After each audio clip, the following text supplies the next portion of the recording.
What's up guys, welcome back to ManCave Collectible Reviews, coming at you today with another figure review. Today we're taking a look at Marvel's Mojo in its individual deluxe packaging. Now this is a figure I was not even aware was being released in individual packaging. I had this pre-ordered over at Hasbro Pulse along with the Longshot and Dazzler figure that's included in the 3-pack. But I don't recall at any point in time the Marvel Legends team giving us any notification that this guy was going to come in his own deluxe packaging. And here we have him. So I was toy hunting at Target, come across this guy. It literally blew my mind. I had no clue that this was going to be available, but I had to pick him up. The Longshot and Dazzler figure, at some point in time, maybe I can pick them up off the secondary market, but they're not high on my want list, not like Mojo is. Now this is the second time we've gotten Mojo. We did receive him back in the Toy Biz days, I believe.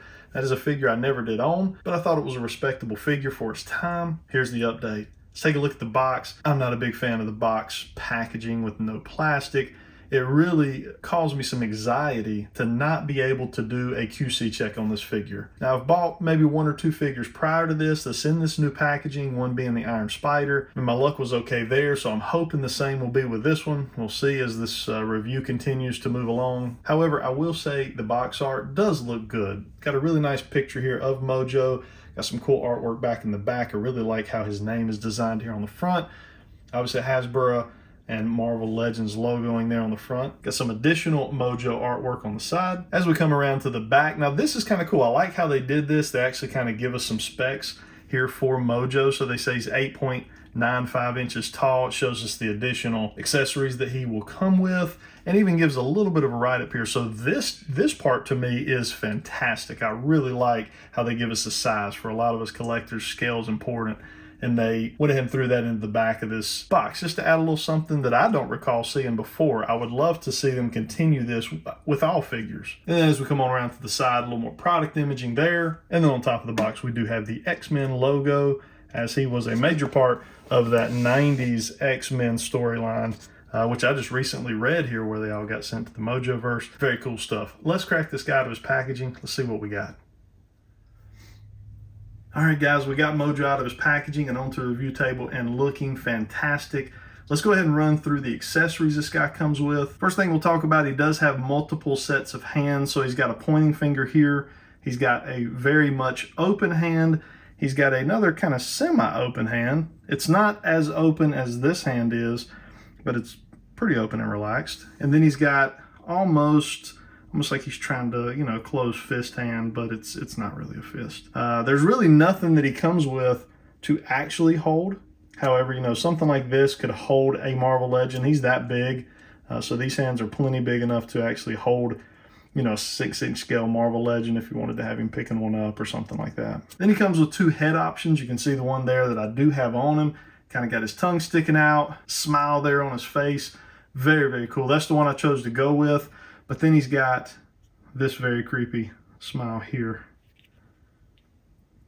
The sculpt is phenomenal. The paintwork is pretty well done. You can see here we do have kind of some pink shading in some of the areas here, but you can see the eyes, man, they are, let's see if I can get the camera to focus in. The eyes look really, really good in there. But the teeth all individually painted. Very, very nice detail. The hair there real nicely sculpted. Painted in silver. We'll do some size comparisons here in just a moment. But there's a couple things I do want to point out about this guy. He's very big, so you have to excuse me. He's very hard to kind of maneuver around, and how we typically do like our close-ups in our reviews, a little tougher to do that with this guy just because he is so big. But I want to show you a little bit about the articulation that this guy comes with. So the first thing I want to talk about, each one of these legs here on the base are articulated in 3 areas. So you have a ball there right at the base. Then you have another ball hinge here, and then another one right there at the end. And that's going to be the same on all. He's got 6 legs and then the 2 arms here. The 2 arms are the exact same. Ball hinge there, ball hinge there, and then one at the end. So plenty of articulation. Now I will tell you, they did something really cool here. These legs cannot support his weight. He's a very heavy figure.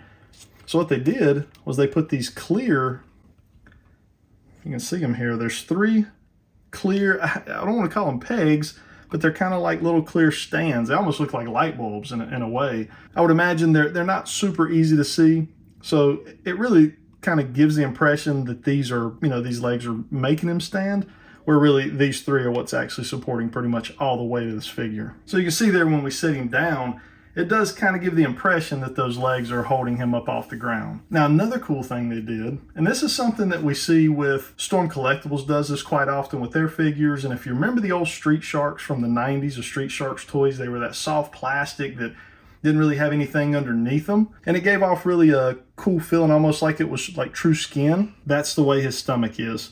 That is a soft, really nothing underneath it plastic. Now, I don't know if they did that for, to give you that feel of like a skin, or if in some way that was just a cheaper way to produce the figure. I don't know, but it really gives a really cool feel for this figure. Now, it doesn't really have any articulation here at the base of his abdomen. You can actually see, so the way this comes, he actually pops off right there you can see how that kind of pops loose, and I have to plug these cords back in, but this actually may be an easier way to kind of show you his articulation here. So he pops off, he comes in basically two pieces, well, three really if you count the head.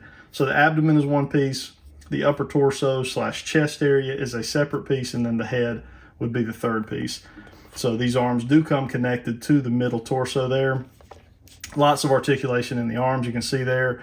We've got the hinge there at the shoulder, you've got swivel in the bicep, you've got a double jointed elbow. So, I mean, you can get a ton of range there out of that because he's really skinny arms. And then obviously down here in the wrist, you're going to get kind of your typical Marvel Legend articulation. Really big hands there. Very nicely done. While we got that, I'll give you a little bit closer look at that optional head sculpt. This is the one I'm probably going to go with. I just think it just gives off really that Mojo vibe that he always had. So when you go to set this guy back into his, I guess we call it chair, or whatever you want to call this thing, you see these little, they're kind of soft plastic pegs. They fit into those grooves there. So when you sit him in, you kind of have to put those in the right spot all the way around and then just push them down. Now, you do have to go ahead and insert these. These are separate, so they actually come separately. You just plug one end into the chair, and then the other end just slides right into his shoulder, just like that. Same thing on this side, slides in. So not hard at all to get this guy set up. Now, there are additional pieces as you spin him around to the back. This portion here actually comes up and out. I'm not going to do it again, but this back plate here, this actually comes out of the base, comes up and off, and then this is a separate piece as well. So that's kind of how he comes in the box. Lots of pieces there. Luckily for mine, this was, as we talked earlier, this was a full box setup. Could not see him inside.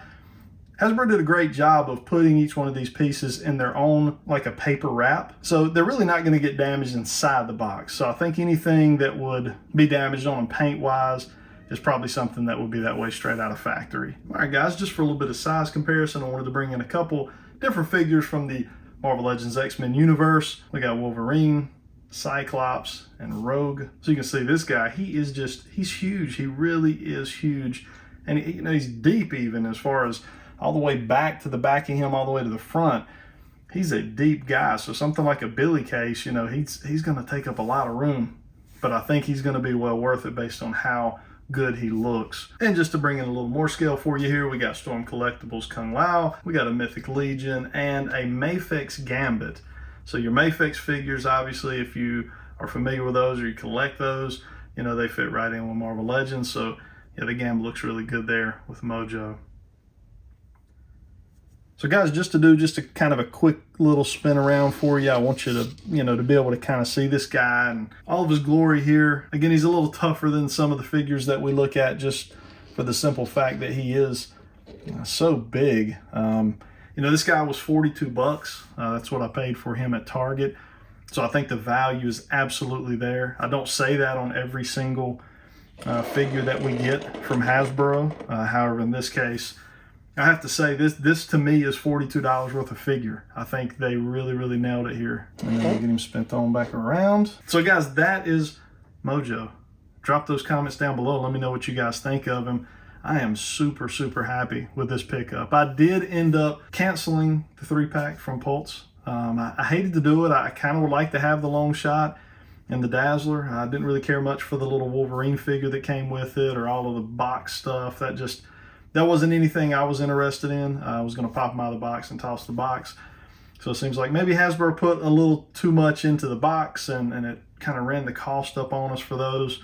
I think, probably a really fair price point for that 3-pack, I think, in my mind, would have been more probably in about the $100 range for those 3 figures. So I think it's really cool that Hasbro went out and kind of gave those of us an option that just want a Mojo mainly to be able to skip out on the 3-pack and be able to pick him up at regular retail. So thank you to Hasbro for that. You guys did a fantastic job on this figure. Again, guys, I think the value is there. Good luck in your hunt for Mojo. And again, drop those comments. Let me know what you guys plan to do. Did you pre-order the Pulse version, the 3-pack, and end up wanting just the Mojo? Or, what are your plans? I like hearing what your guys' thoughts are on that. Hit the like button if you enjoyed this review video. And if you're not subscribed to the channel, hit that subscribe button. We do weekly toy hunts as well as reviews on many, many lines out there. I have a vast taste when it comes to collectibles. I'm kind of all over the map, which can be good and bad sometimes. But anyways, I hope you guys have a good rest of your day. Until next time.